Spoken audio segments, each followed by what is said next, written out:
Brasil Acosta Peña es doctor en Economía por el Colegio de México y la Universidad de Princeton, maestro en Economía por el Colegio de México, ingeniero agrónomo con especialidad en Economía Agrícola por la Universidad Autónoma Chapingo, apasionado por la docencia, la música y la poesía. Fue docente en el Colegio de México y el Centro de Investigación y Docencia Económicas, CIDE. Actualmente es investigador asociado en el Centro Mexicano de Estudios Económicos y Sociales, CEMES, donde aporta sus opiniones en relación con la economía política de México y del mundo. Ha sido diputado federal en 3 ocasiones, ambas por la vía de representación proporcional. Actualmente forma parte de la 65 legislatura federal, en la que ha alzado la voz desde el inicio en contra de las injusticias de nuestra sociedad. En el programa de hoy, el Dr. Brasil nos explicará cuál es el alcance que tiene el Poder Legislativo bajo las condiciones de la Cuarta Transformación. El Poder Legislativo es un órgano constitucional del Estado. Su función es representar al pueblo, emitir normas en su favor, así como delimitar las acciones del gobierno. Es importante conocer a detalle la función de dicho órgano en la coyuntura actual, dadas las problemáticas que aquejan la vida de las y los mexicanos. Por ello, hoy, en Lo Marginal en el Centro, recibamos al Dr. Brasil Acosta Peña. Muy buenas noches a todas y todos quienes nos acompañan en esta ocasión en Lo Marginal en el Centro. La desigualdad en México es la principal causa de la pobreza y la marginación. Una mejor distribución de la riqueza permitiría abatir la pobreza extrema y la falta de acceso a los servicios de salud, educación y vivienda de toda su población. Pero el impacto negativo de la desigualdad no se reduce a las carencias en los sectores primarios y en los deciles de ingresos. Como diversos estudios económicos lo muestran, la desigualdad provoca sociedades con menor crecimiento, menor dinamismo en la productividad, con menor eficiencia en el uso de los recursos naturales, físicos y humanos, con más problemas sociales de delincuencia e inseguridad. Ante la problemática que atraviesa nuestro país en este sentido, conviene analizar la forma de gobierno del mismo y sus responsabilidades para solucionarlo o dirigirlas a buen puerto. Es por ello que hoy viene con nosotros, a Lo Marginal en el Centro, el doctor Brasil Acosta Peña, diputado federal de esta legislatura, a hablar y a defender la necesidad del Poder Legislativo, de un órgano imprescindible en nuestra democracia que hoy necesita urgentemente accionar en favor de los sectores populares de nuestro país. Damos la bienvenida al doctor Brasil, que vuelve a Lo Marginal en el Centro en su versión de entrevista presencial. Buenas noches, doctor, bienvenido. Buenas noches, muchísimas gracias, Jenny, como siempre a ti y a todo tu equipo de trabajo, y los felicito por este importante programa de análisis en México. Sí, muchísimas gracias, doctor.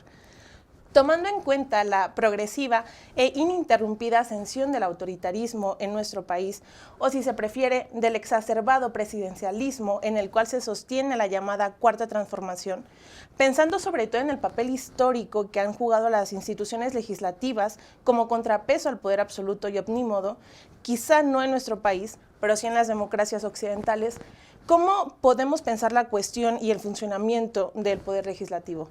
En suma, en su opinión, ¿cuál es el papel que se supone debería jugar el Poder Legislativo? ¿Sí lo está jugando? Mira, en principio me parece muy interesante que planteemos este problema del poder en México. Sí es fundamental recurrir un poquito a la historia de nuestro país. Nuestro país viene de una colonización que después se generó una discusión entre conservadores, liberales, la lucha por la constitución de nuestra república, y luego con la Revolución Francesa, una gran influencia en nuestro país, y personajes como Mariano Otero plantearon la necesidad de dividir los poderes. El resultado de la división de poderes es hijo de una contradicción, un punto contrario al absolutismo. Entonces, pero deberían de ser estos poderes, tener sus funciones y sus facultades y sus actividades bien delimitadas, precisamente para evitar que el Poder Ejecutivo, que fuera el que determinara la vida de un país y las decisiones únicas. En ese sentido, después transitamos por una serie de cambios importantes en México hasta llegar a la Revolución.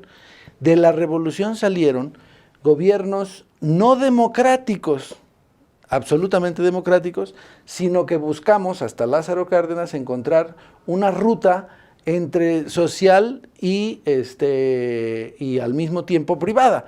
Nos encontramos en una economía mixta.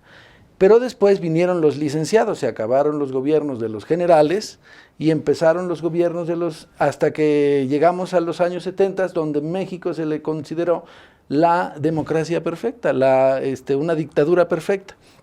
Eso lo dijo creo que Vargas Llosa. El resultado de eso fue después cambios, problemas, pero un control absoluto por parte del presidente. Y los votos de la Cámara, pues todos alineados al presidente. Entonces, desde entonces no había un papel de representación de la Cámara.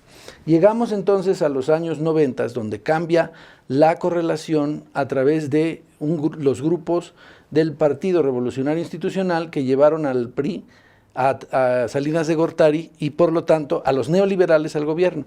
En ese momento entonces viene un cambio de modelo económico y de clase en el poder que requería reformas que no pudieron hacerse del todo. Entonces había dentro del propio PRI inconformidades que permitieron que el poder legislativo jugara su papel y, por ejemplo, se quiso hacer una reforma agraria en el 92, 90 y tantos, 94. Y en esa reforma agraria sí se hizo el cambio constitucional, pero no se pudo hacer el cambio en las leyes secundarias que permitiera que la tierra se convirtiera en un factor de compra y venta, salvo las tierras de desarrollo urbano. Pero las tierras demás no se incorporaron. ¿Por qué? Porque en las leyes secundarias el legislativo no le permitió a Salinas de Gortari que funcionara las cosas como él quería. Después vino el cambio con Fox. Fox se sentía rockstar, pero finalmente no logró cambios sustanciales y el Congreso no lo tenía a su favor y jugó su papel. Alguna vez, queriendo llevarse dinero, dijo en fue frase célebre, fuimos al Congreso por lana y salimos transquilados, hasta mal que hablaba el señor. Después vino Calderón, quiso hacer reformas sustanciales, reformas que nunca pudieron pasar porque no hubo los consensos y entonces el legislativo jugaba su papel. Pero llega Enrique Peña Nieto y hace las reformas estructurales y logra cambios porque logra la mayoría en el Congreso, mayoría casi absoluta. Entonces sí, con dificultades y con problemas, pero al final pasaron prácticamente 13 reformas fundamentales que eran las que le daban ahora sí la fortaleza al modelo neoliberal, digamos, ¿no? Reformas que debieron hacerse en los 90s, pero que se hicieron hasta ahora. Y entonces, ante el fracaso del Tratado de Libre Comercio, el resultado fue que no funcionó. ¿Qué pasa entonces? Llega Morena, y Morena llega con una gran capacidad de votos, y el resultado fue que el Congreso lo tiene mayoritario. El resultado fue un retroceso hacia las políticas de los años 70, en donde el presidente daba la instrucción y el Poder Legislativo, sin ninguna taxativa, ningún cambio, obedecía las instrucciones de Palacio.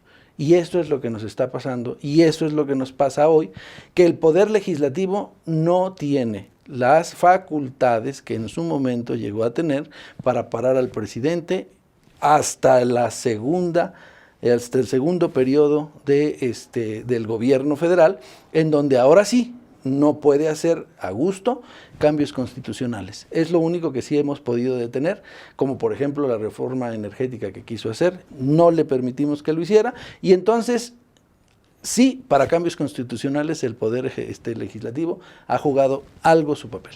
Sí. Es interesante esto que usted menciona, este recorrido histórico de cómo se ha manifestado la relación entre el Poder Legislativo y el Poder Ejecutivo. Una de las grandes reformas que se presentaron como fundamentales para la modernización del Estado mexicano fue la del reconocimiento de partidos de oposición y la existencia de diputados de representación proporcional. Esta reforma formalmente, cuando menos, abrió el poder legislativo a expresiones de oposición y no mayoritarias. Se suponía que con esa medida se hacía una Cámara de Diputados más plural, con una mejor representación de la sociedad. Hoy, en la 64 legislatura, la Cámara tiene 9 grupos parlamentarios. El más grande, el de Morena, cuenta con la mayoría, 50.4%, perdón, más allá de la composición partidaria, en términos de posiciones políticas e ideológicas, ¿cuál es la composición de la Cámara? Pues mira, yo te he de decir simple y llanamente, ciertamente la reforma de Reyes Heroles de los años 70 introdujo en México una posición interesante, que fue la de darle espacio a las minorías. Eso lo planteó desde su origen, como te lo planteaba en la pregunta pasada, Mariano Otero. Mariano Otero era especialista en señalar que las minorías deberían jugar su papel. Bueno, en este sentido, ciertamente, el poder actual, ¿cómo se representa? Si tú ves la composición de Morena, simplemente el actual, digamos, el coordinador parlamentario de Morena, que es Ignacio Mier, pues era del PRI. Y dentro de Morena encuentras a muchos priistas. Dentro del Verde Ecologista encuentras a muchos priistas. Dentro del PT encuentras algunos priistas. Entonces, y sí, te voy a decir, en este periodo, 2 del PRI, Aiza y otro diputado de Coahuila, se fueron a Morena. Y dentro del PAN encuentras algunos priistas, pero también en Morena encuentras panistas, y así hay una serie de cambios en lo que, digamos, podemos decir, la clase política al final de las cuentas es el PRI y los grupos de izquierda y los grupos de derecha que al final de las cuentas conforman ahora pues un nuevo proyecto que le llaman Cuarta Transformación. En la Cámara de Diputados, ¿qué se ve claramente? De pronto te encuentras tú con los diputados de Morena y allá abajo se ve pues que son amigos de los diputados del PRI, del PAN, y se saludan con mucha afabilidad y hola, ¿cómo estás, compadre? Amigos, incluso se reúnen a comer y se tratan como cuates porque pertenecen a la clase política mexicana. Y ya en tribuna, ustedes son unos traidores a la patria, se convierte entonces en un campo de guerra, ¿no? Y a veces pues lo dijo alguna vez Manlio Fabio, es preferible que en el Congreso haya riñas y golpes casi, a que se manifiesten fuera del país. O sea, como si la guerra civil se contuviera dentro del Congreso. Y ahí están algunas expresiones importantes. Ahora, ¿qué sí te puedo decir? Morena tiene mayoría con sus aliados, con el Verde Ecologista y con el PT. Esos, Morena, Verde y PT, hacen mayoría simple. Entonces, por ejemplo, no necesitan los votos suficientes, los votos de la oposición para cambios en leyes secundarias o en una de las funciones fundamentales del Congreso para la definición del presupuesto de egresos. Esa es una facultad exclusiva de la Cámara, pero solo necesitas la mitad más uno. Esos votos los tiene Morena, no necesita más votos, pero para cambios constitucionales requiere las 2/3 partes de los presentes en la sesión. Y ahí sí, que estando los 500 diputados presentes, necesita de votos de la oposición, más o menos 13 votos, son los que no tiene Morena en esta legislatura, que es la 65 legislatura. Entonces, se vuelve pues una buena carta de negociación y una buena forma de parar abusos que hemos estado viendo, porque por ejemplo, el presupuesto pasado, nos tardamos más o menos 3 días, 4 días discutiéndolo, y solo le hicieron un cambio, y un cambio que le favorecía al gobierno, máximo 2. Y todo el tiempo discutiendo para que no hubiera ningún tipo de cambio. Entonces, si te fijas, lo que estamos viendo es que la mayoría de Morena le sirve para seguir los caprichos del presidente. Porque eso sí, no le hacen cambios a las leyes. Y vienen unas aberraciones en lo que manda el gobierno federal, pero como les dicen que no le tienen que cambiar ni una coma, no se la cambian. Entonces, vaya, el margen de maniobra que tiene esa mayoría, pues es simplemente lo que le dicen de Palacio. Ahora, si hablas aquí en cortito con los diputados de Morena, están inconformes, porque dicen, es que pues no, esto está mal, pero pues son las instrucciones. O sea, ya abajo sí te dicen ellos la verdad, y ahí se notan algunas inconformidades. Entonces, el resultado de esta condición es que sí, al interior de la Cámara en estos momentos, tiene mayoría Morena para aprobar reformas secundarias y para aprobar el presupuesto. No tiene mayoría para hacer cambios constitucionales. Esa es la condición actual del Congreso en México. Usted ha mencionado dos aspectos muy importantes a lo largo de esta conversación. El primero tiene que ver con el papel que ha tenido la oposición para frenar reformas institucionales y que en ese sentido ha hecho lo que ha tenido que hacer y lo ha hecho bien. Y la otra cuestión tiene que ver con el papel que han tenido los diputados de Morena durante esta segunda parte del sexenio, podemos decirlo así. ¿Cuál es el papel de la oposición y la capacidad de legislar de Morena al margen del poder presidencial? Y si el gobierno está jugando el papel que le corresponde, es decir, representar los intereses del pueblo. Mira, esta es una muy buena pregunta, porque efectivamente, primero, ¿cuál es el papel que juega la oposición? Cuando menos te diré la parte que yo represento. Yo represento una organización social importante en nuestro país, y como representante de esa organización, la tribuna ha servido para denunciar los abusos de este gobierno y para poner de relieve que hay que parar la dictadura en México. Hay que detener un intento de absolutismo que se quiere generar en este país. Y ciertamente hay línea de que en todas las comisiones no pasen los proyectos de la oposición. Entonces, lo que tú propongas, por muy bueno que sea, no te lo van a pasar. Y las iniciativas que lleguen a pasar serán iniciativas negociadas en las cúpulas, pero acá abajo no nos van a dejar pasar. Esa es la primera cuestión. Doy un ejemplo en donde sí se llegó a alguna negociación a nivel de la Junta de Coordinación Política. Le querían imponer a los magistrados y jueces del país, cambiarlos cada 5 años de sus áreas en donde se encontraban. Pero esa es una arbitrariedad, porque llevan 5 años, lo mandan a otro lugar, y la familia, y los problemas sociales, y el conocimiento de los asuntos, o sea, era una arbitrariedad.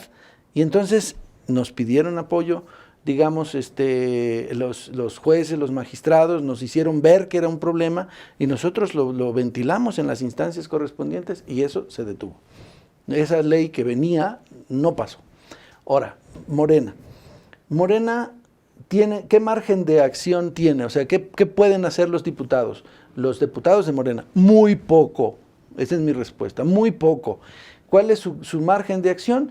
Bueno, si por ejemplo en la ley le quieren hacer, ven que hay algún artículo de la ley o algún tema que le falte la palabra inclusivo, entonces hacen una ley, un cambio para meterle que el lenguaje inclusivo a la ley de A, B o C, ¿no?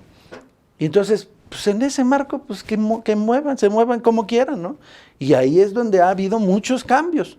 Ha habido muchísimas, si tú te fijas, muchos cambios en leyes que no son relevantes. Cuando las leyes tienen carácter de cambio relevante e incluso son propuestas por morenistas, pero afectan al presidente y a su programa y a las decisiones que él toma, los propios morenistas las han desechado. O sea, con la indicación presidencial, la mayoría de Morena, en posiciones importantes que pudieran ser relevantes, las desechan. Y finalmente, ¿qué es lo que ha hecho el presidente o qué sí representa realmente el pueblo? Hemos de decir que muchos gobiernos, prácticamente todos, hablan en nombre del pueblo, que representan al pueblo, se hacen los representantes del pueblo. Pero esto, digamos, es solo, en todos los gobiernos, incluido el actual, un eslogan. Es uso mediático, el pueblo, yo represento al pueblo, pero en realidad el pueblo no está siendo representado, y eso ¿dónde se refleja? En su condición. Este gobierno que dijo que iba a luchar por los pobres, Pues resulta que no es así, hoy hay 10 millones de pobres más. Dijo que iba a bajar la gasolina a 10 pesos, hoy está en algunos casos hasta 25. El precio de la canasta básica está por los cielos. Es más, los costos de la inflación, hoy tenemos el año, el 22, el más elevado en la historia reciente de la inflación en México, con el gobierno de Morena. Los problemas que se viven en la ciudad. Hicieron un chiste que si vas a la Ciudad de México no hagas, ¿qué es lo que no debes hacer? Ir a la Polar y subirte al metro. Eso es lo que hoy se maneja. ¿Por qué? Bueno, no se le cayó la línea 12, que la construyeron los morenistas. No se quemaron las instalaciones del metro, no se acaba de tener un accidente en el metro y a los pocos días se quemó otro metro. O sea, la situación es muy compleja y entonces eso es representar al pueblo, eso es representar a la gente, darle dinero en efectivo, no. ¿Por qué? Porque al final de las cuentas lo que están haciendo es, ya lo confesó paladinamente el presidente, queriendo ganar votos. Con el dinero que le dan, necesitamos lealtades, generar lealtades, dijo. ¿Y eso cómo se genera? Pues dándole dinero a la gente. ¿Qué es lo que están pensando? Los votos del 24, la elección del 24, que se caiga el país. No importa, a mí lo que me interesa es que haya un cierto número de gente que vote. Y eso sí, la destrucción de las instituciones. ¿Cuáles? Las que le garantizaban al pueblo de México un cierto orden, que es así, empezaron a partir de Fox. El orden institucional empezó a tener mayor confianza a partir de Fox para acá. Se empezó a fortalecer.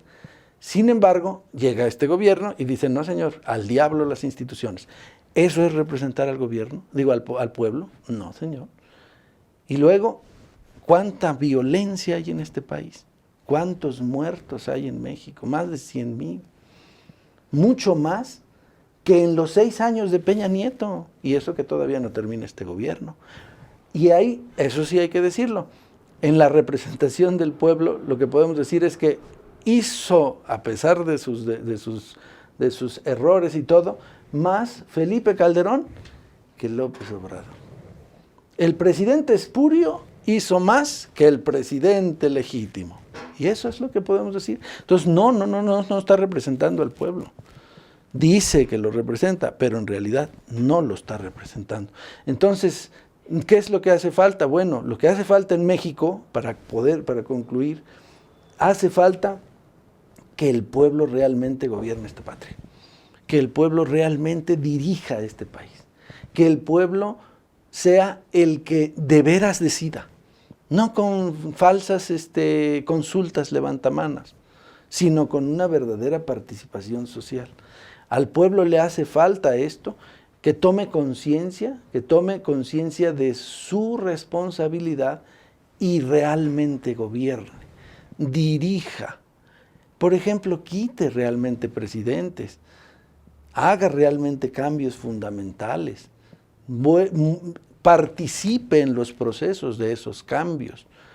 Eso es lo que yo siento que hace falta, porque finalmente la democracia, como dijo alguna vez el ingeniero Aquiles Córdoba Morán, en México es una democracia de mercado. En otras palabras, quien tiene más dinero paga. Y este gobierno, que te digo que dice representar al pueblo, pero que no lo representa, ha institucionalizado algo de lo que tenemos que tener cuidado: el manejo de uso de dinero en efectivo. ¿Y cómo sabes que ese dinero es dinero bueno? Se ha dicho que ha habido dinero sucio en las campañas de Morena. Eso se ha dicho muchas veces, y hay elementos, y se han señalado casos específicos. ¿Y esto qué significa?